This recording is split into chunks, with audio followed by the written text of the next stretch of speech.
everyone, and welcome to another episode of Jenny Likes Children's Books. Today I'm going to be talking about a children's book of verse, or as I called it as a child, the Scarecrow poetry book, because it's one of the books that I liked when I was a little person.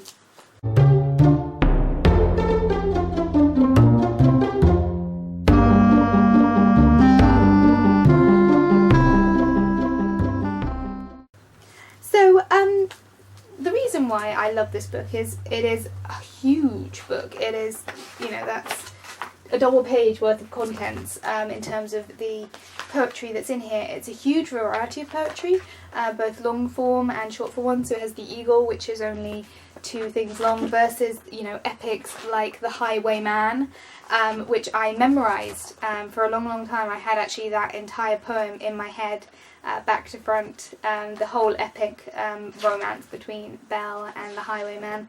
And it all comes with these beautiful pictures throughout. It's gorgeously done.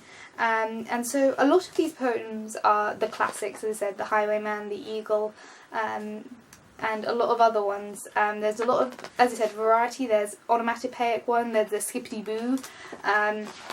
So it's just culturally relevant across the page. So if you read the whole thing back to front to back, which I did before reviewing this, you can see like there's ones about nature and wind that you can cross compare if you're doing critical analysis. For example, anyone who's still doing their GCSEs who watch these videos, you have your poetry book where you cross compare and you can look at themes of nature and nurture and family and all those sort of things. You can definitely view this book like that. You can look at themes of shadows and magic, witches, entities, nature. There isn't really that much about many cultural references, but it's very well, it's a variety. It's got classic authors, it's got unknown authors, it's got onomatopoeic poems, it's got, verse poems. 2 witches. There was a witch. The witch had an itch. The itch was so itchy it gave her a twitch. Another witch admired the twitch. So she started twitching, though she had no itch. Now both of them twitch, so it's hard to tell which witch has the itch and which witch has the twitch. Things like that just make me happy. And there's also the Ning Nang Nong, which if I can find it...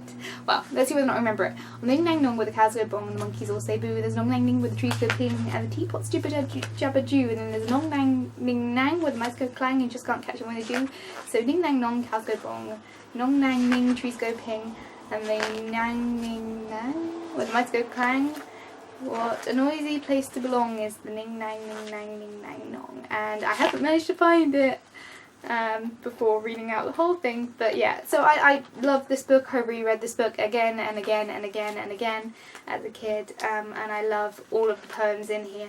There's just a fantastic array, and everyone should have several poetry book compilations. I think I have another one somewhere, but I think I've already put it in storage.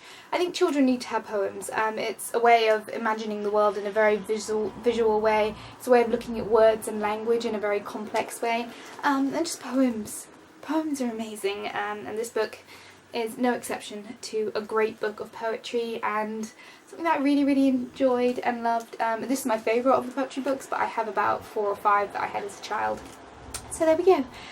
What is your favourite poem? Do you have any nursery rhymes or poems that you learned as a child that you want to share in the comments down below? Anything you remember? It could be simple nursery rhymes or anything more complicated. If anyone knows any epics by heart, feel free to put them down in the comments.